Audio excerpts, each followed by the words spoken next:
जय श्री राम। जय हनुमान जी भक्तों। आखिर सभी प्रकार की सुख सुविधाओं और धन संपदा होने के कारण भी मनुष्य आज इतना दुखी क्यों है? आखिर क्यों वह डिप्रेशन, एंजाइटी और अनेक प्रकार की बीमारियों से घिरा हुआ है? तो हमारे सभी प्रकार के दुख और विनाश का कारण है विषयों का चिंतन, और इन सब से मुक्ति पाने का और अमर पद की प्राप्ति का कारण है भगवत चिंतन। जब तक मन केवल विषयों का ही स्मरण करता है, तब तक पाप से कभी छुटकारा नहीं मिल सकता। तुम यदि असल में अपने पापों से छुटकारा पाकर अपने जीवन को पुण्य में, शांति में, ऊंची स्थिति के भगवत भाव से युक्त बनना चाहते हो, तो भगवान का स्मरण करो। याद रखो, जो मन भगवान के स्मरण से भरा है, उस मन से किसी भी कर्म के लिए जो प्रेरणा होती है वह विशुद्ध होती है।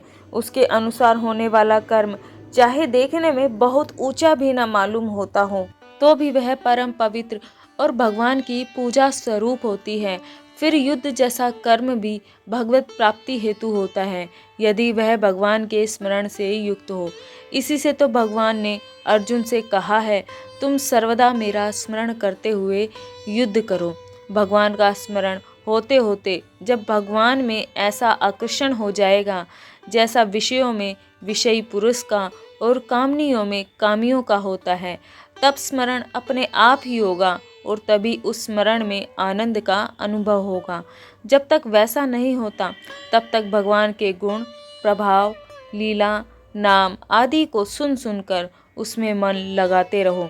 याद रखो, अभी तुम्हारी चित्तवृत्ति व्यभिचारिणी हो रही है, क्योंकि उसने भोगों को ही आनंद देने वाला मान रखा है और रात दिन वह उन्हीं के साथ रमण कर रही है। भगवान को छोड़कर जो भोगों के प्रति आकर्षण है, यही तो मन का व्यभिचार है। इसी से तो वह भगवान के प्रति खिंचता नहीं है। मन भगवान की ओर जाए, इसके लिए लगातार चेष्टा करते रहो, प्रयत्न करते रहो।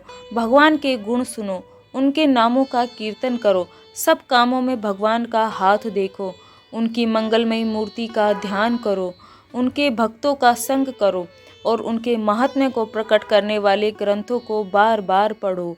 अपने मन को देखते रहो, वह कितनी देर भोगों का चिंतन करता है और कितनी देर भगवान का। सावधान, लेकिन मन बड़ा ही धोखा देने वाला होता है। तुम समझोगे हमने उसे भगवान के चिंतन में लगा रखा है, और वह छिपकर ऐसा भागेगा तथा इस प्रकार भोगों में रम जाएगा कि तुम्हें पता भी नहीं चलेगा। बार बार देखते रहो, जितना ही अधिक मन की ओर देखोगे, उतना ही वह जल्दी वश में होगा। जो वह भागे, तो उसे खींचकर भगवान के भजन और कीर्तन में लगाओ। उसके सामने भगवान के सौंदर्य, माधुर्य, ऐश्वर्य, आनंद, शांति और कल्याण में मंगल स्वरूप को बार बार रखो।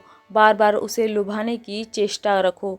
भगवान के मनोहर रूप से सचमुच विषय तो भयंकर है, ऊपर से ही सुंदर लगते हैं।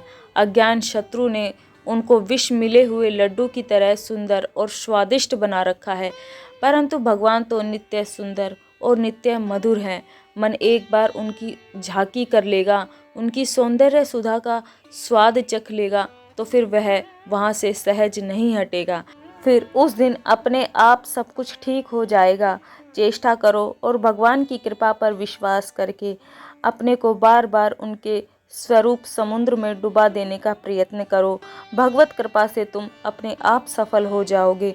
भगवान तुम पर अपने आप कृपा कर देंगे और तुम्हें उनकी भक्ति प्राप्त होगी। वीडियो अच्छी लगे तो वीडियो को लाइक ज़रूर करें। चैनल को आप सब्सक्राइब भी कर सकते हो। जय श्री राम। जय हनुमान जी भक्तों। आप सभी का दिन शुभ और मंगलमय हो।